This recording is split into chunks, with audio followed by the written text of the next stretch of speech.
Why can't Muslim women wear a wig instead of a hijab? This is not what you're asking. But this is also a thing that Orthodox Jewish women do after they're married. They're not allowed to show their hair in public. So they will wear either a scarf or a wig when they go out.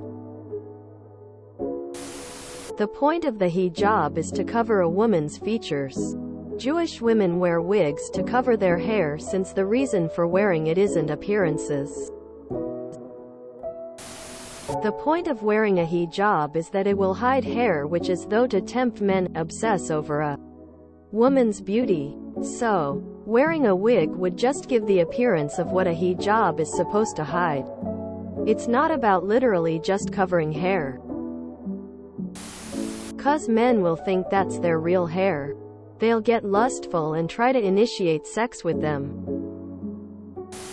https:/en.wikipedia.org/wiki/head. Covering, for Jewish women. For Jewish women, wearing a wig is an option. I am also interested into why this doesn't seem to be an option for Muslim women. It's not to conceal hair but to appear modest. A wig would be flashy, and even a normal wig would not be modest because modesty would be covering up. The point is not natural hair or not its modesty. The belief is that a person's aura, or intimate areas, are only meant to be seen in their entirety by their spouse. Some immediate family members and those of the same sex can see limited parts of one's aura. It just so happens that a man's aura is only the space between his navel and knees. And a woman's is virtually everything except her face, hands, and feet. Some scholars even believe that, in certain contexts, a woman's voice can be considered part of her aura. A Muslim woman's neck and ears are considered part of her aura. So wearing wigs still reveal their aura.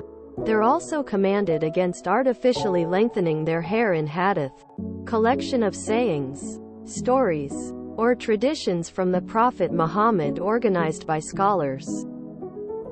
Human hair wigs are also forbidden.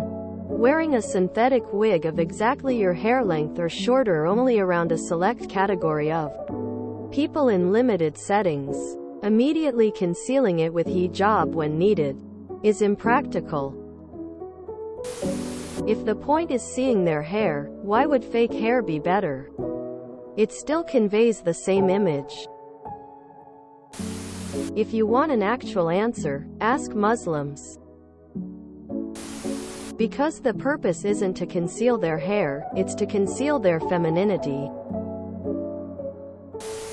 Hi hijabi girl here. Modesty is a big part of Islam. Part of that means covering up your beautiful parts, or aura. A woman's hair is part of her aura, or is seen as beautiful. Many men fall for women with nice hair, so it is covered up. A wig could also be just as beautiful, therefore defeating the purpose in the first place. This is also the reason why both men and women can't wear tight-fitting clothing, and why men must be covered from the navel down and must grow their beards out. Jawlines and waist, penis area are considered attractive for men, so the same rule applies to them.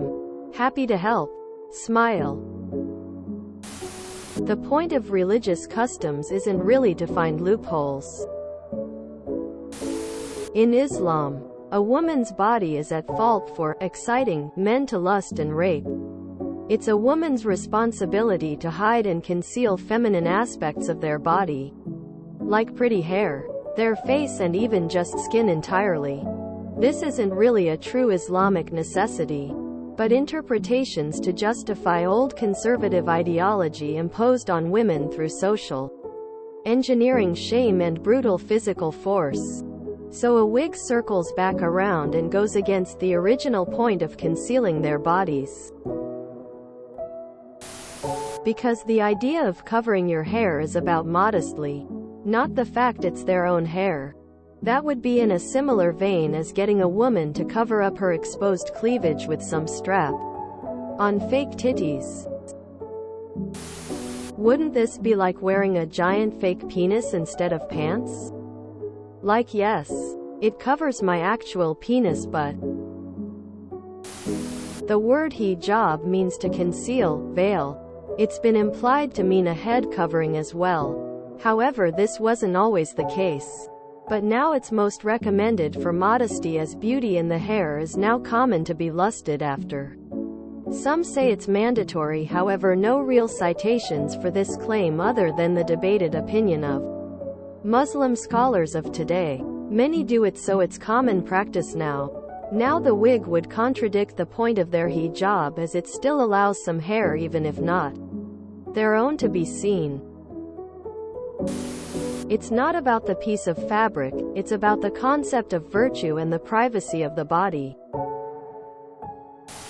There's a woman I follow on Insta, I forget her name, but she's an Orthodox Jew and wears really realistic and expensive wigs to conceal her hair and conform to her religion. She's taught me a lot about Jews and how an Orthodox family does things differently. It's really fascinating. Because men can't control themselves, lol. Just want to point out a few terminology points before I get to my answer. The term hijab isn't the same as the scarf which most people associate it with.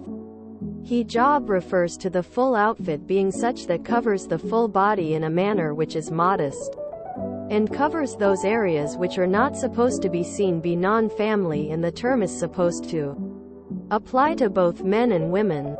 For women this refers to the full body including the hair, but excluding the face, hands and feet. For men, this is from above the belly button to halfway down the shins. Neither men nor women are supposed to wear figure-hugging clothing. Now on to your question. Technically yes, they can wear a wig instead of a headscarf. There are Muslim women cosplayers who normally wear a scarf covering their hair, and when cosplaying, will wear a wig that fully covers their hair. However, in day-to-day scenarios, scarves are easier than wigs and can be styled and fashioned into elaborate styles. Go to a Muslim wedding and you will see the full type of styles. And there is a huge business model just surrounding this. And many of those involved charge more than makeup artists. If you enjoyed this video, please check out our playlists full of similar content. Epicaricast is like doom scrolling for your ears. Please like, share, and subscribe.